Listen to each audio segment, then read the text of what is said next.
जय हिंद। आज से हम पॉलिटी का एक इंपॉर्टेंट चैप्टर संसद के बारे में पढ़ने वाले हैं। वर्तमान समय में भारत में 2024 का लोकसभा का चुनाव भी चल रहा है। अब लोकसभा को जानने से पहले हमें यह समझना काफी ज्यादा जरूरी होगा कि संसद क्या होता है। तो चलिए जानने का प्रयास करते हैं। संसद की जो जननी है उसे किसे माना गया है? उसे ब्रिटेन को माना गया है। संसद की जो जननी है उसे किसे माना गया है? ब्रिटेन को। लेकिन एग्जाम में लोग फंसते कहां हैं? एग्जाम में जो प्रश्न पूछने वाला होता है वो प्रश्न थोड़ा घुमाकर पूछ लेता है। क्योंकि देखिए, संसद शब्द अर्थात यानी संसद यानी पार्लियामेंट शब्द का अगर उत्पत्ति देखा जाए तो वह कहां से है? वह है फ्रांस से। वह कहां से है? फ्रांस से। जबकि संसद की जननी किसे कहा गया है? ब्रिटेन से। तो जब प्रश्न आएगा कि संसद की जननी किसे कहा जाता है तो वह किसे कहा जाता है? ब्रिटेन को। लेकिन संसद शब्द यानी ब्रिटेन पार्लियामेंट शब्द की उत्पत्ति कहां से हुई है? तो वह फ्रांस से लिया गया है। ठीक है। उसके बाद संसद में देखा जाए तो भारत की संप्रभुता जो है, भारत की जो संप्रभुता है वह कहां है? वह संसद में है। वह कहां पर है? संसद में है। अब संप्रभुता का मतलब क्या होता है? संप्रभुता का मतलब होता है कि बिना किसी दबाव के बाहरी या आंतरिक, बिना किसी दबाव के जो अपने निर्णयों को बिना किसी दबाव के ले सके उसे ही हम कहते हैं संप्रभुता। और भारत एक संप्रभु देश है। कैसे? भारत न तो किसी बाहर वाले के दबाव में आता है और न ही अंदर वाले दबाव में, अपने बिना किसी दबाव से यह कानून को बनाता है। और संप्रभुता भारत की संप्रभुता कहां बसी हुई है? संसद। क्योंकि कानून कौन बनाता है? कानून बनाती है संसद। अब देखिए, संसद भी देखा जाए तो एक भारतीय जो संसद है वे पुराना है और एक नया है। ठीक है। अब जो पुराना वाला जो संसद भवन था, पुराना वाला संसद भवन लुटियन और बेकर के द्वारा बनाया गया था। किसके द्वारा बनाया गया था? लुटियन और बेकर के द्वारा। और उस समय भारत के वायसराय थे लॉर्ड इरविन। उनका कार्यकाल था 1921 से लेकर 27। तो जब पुराना वाला संसद भवन बनकर तैयार हो रहा था, जिसे लुटियन और बेकर द्वारा बनाया गया था, तो उस समय भारत के वायसराय कौन थे? भारत के वायसराय थे लॉर्ड इरविन, जिनका कार्यकाल था 1921 से 27। और पुराना वाला भारतीय संसद 1927 में बनकर तैयार हुआ था। लेकिन वर्तमान समय में भारतीय संसद को किसी और नाम से इसकी संज्ञा दी गई है। इसकी संज्ञा बदल दी गई है। अब इसे संविधान सभा के नाम से जाना जाता है। अब इसे संविधान सभा। यहां प्रश्न आएगा कि पुराना वाला जो संसद भवन है उसे अब किस नाम से जाना जाता है? उसे संविधान सभा के नाम से जाना जाता है।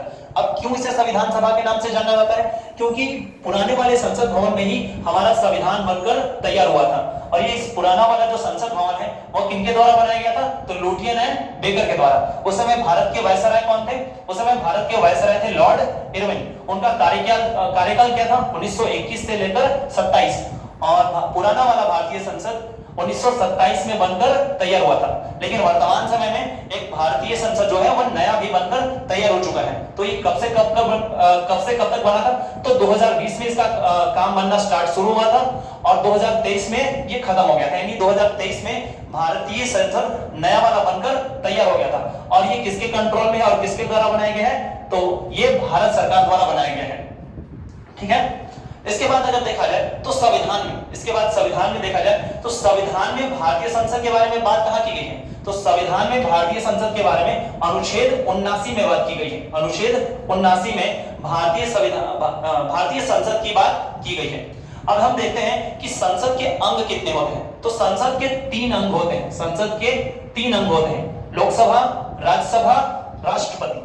जबकि सदन कितने होते हैं? सदन 2 होते हैं। सदन कितने होते हैं? 2, लोकसभा और राज्यसभा। स्टूडेंट जो होते हैं वो यही फंसते हैं। जब उनसे परीक्षा में प्रश्न पूछा जाता है कि लोकसभा के सदन कितने होते हैं तो उत्तर 3 आ जाता है। लेकिन ये गलत है। सही क्या है? तो देखते हैं, संसद के अंग कितने होते हैं। जब प्रश्न आएगा कि संसद के अंग कितने हैं तब उत्तर होगा 3। कौन कौन से? लोकसभा, राज्यसभा और राष्ट्रपति। लोकसभा, राज्यसभा और राष्ट्रपति, ये तीनों मिलकर संसद के अंग का निर्माण करते हैं। जबकि सदन का निर्माण लोकसभा और राज्यसभा। राष्ट्रपति कोई सदन नहीं बल्कि संसद का क्या है? संसद का अंग है।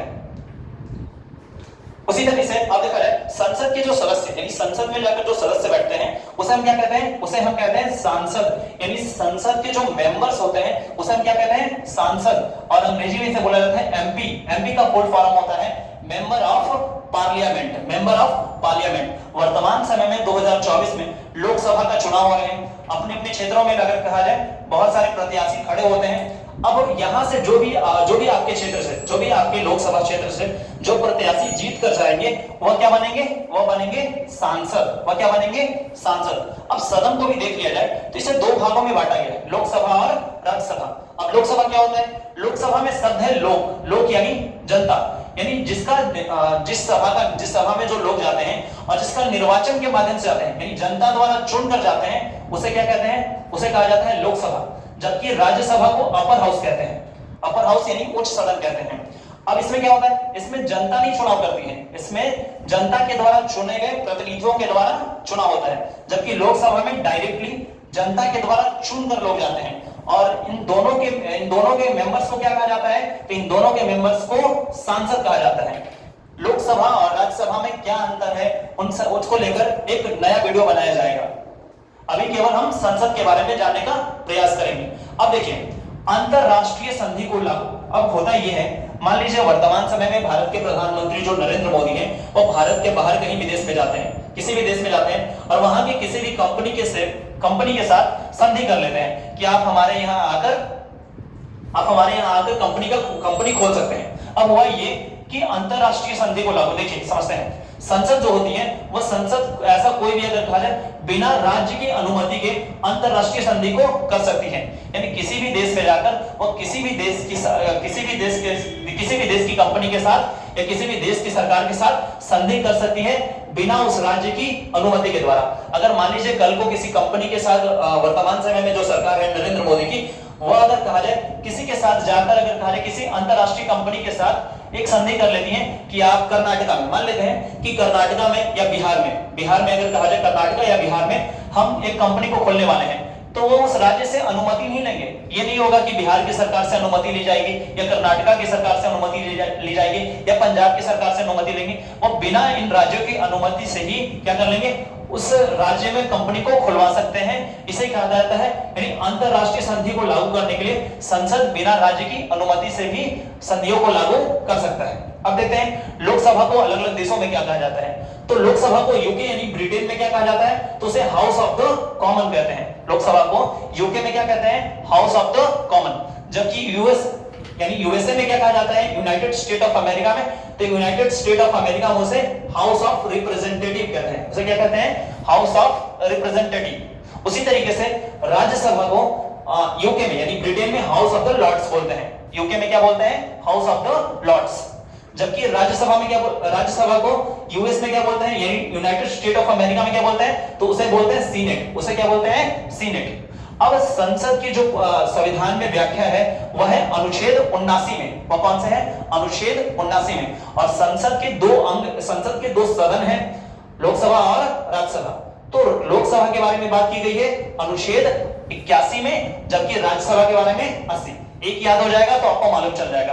तो संसद 79, राज्यसभा 80, लोकसभा 81। क्रम देखिए, क्रम है 79, 80 और 81।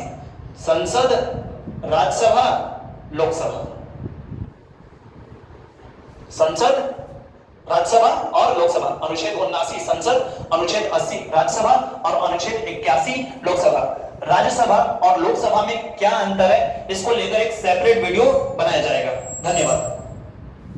आप स्क्रीनशॉट ले सकते हैं।